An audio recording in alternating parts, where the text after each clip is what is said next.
Hey everybody, I'm Simmons. This is Philosophy for Where We Find Ourselves, August 14th, 2020. Well, the summer is almost over.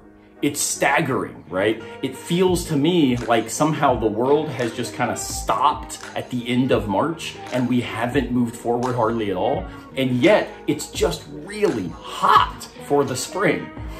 But we know that's not true. I'm starting my fall semester next week. My son's getting ready to go back to school in just a couple weeks. Somehow the entire summer has come and gone, and we still find ourselves in this difficult situation in light of the pandemic. But this is actually an occasion where we can begin to think about our desire in really responsible ways. We are continuing today to think about the 7 deadly sins from a philosophical perspective, and so we're going to talk about lust.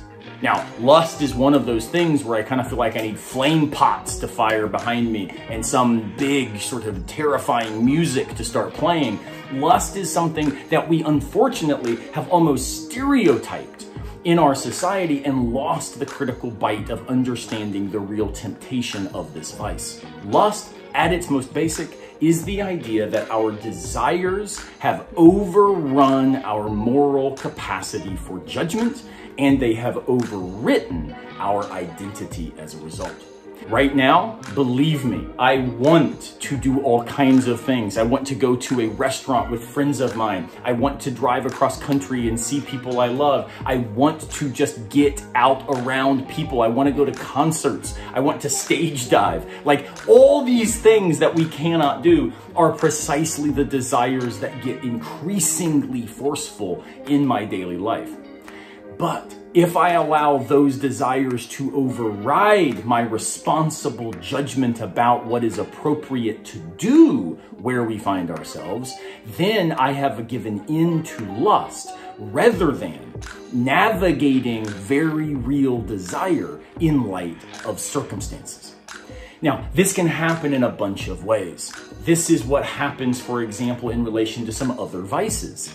Lust can show up as a kind of envy when we want something so bad that we are willing to diminish the status of another to get it. Lust can show up as a kind of gluttony, for example, where we simply want more without thinking well about what enough means.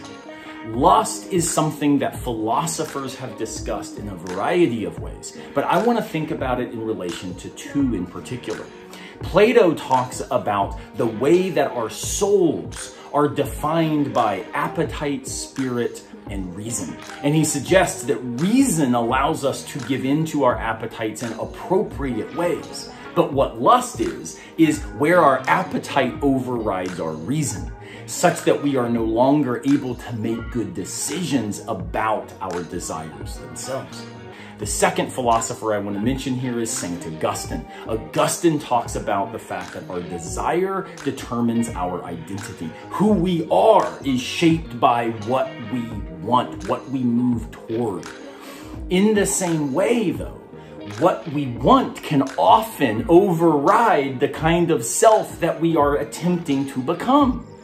If I am so lusting after this object or this power or that prestige, I can then lose myself such that I'm not willing that desire as determinant of my identity. I instead have lost my identity in response to that desire being all-consuming.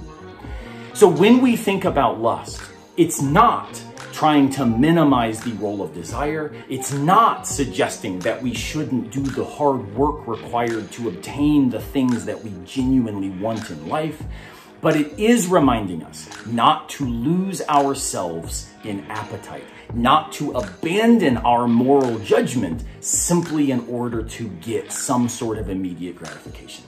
May we use our judgment well, desire appropriately, and act in accordance with it.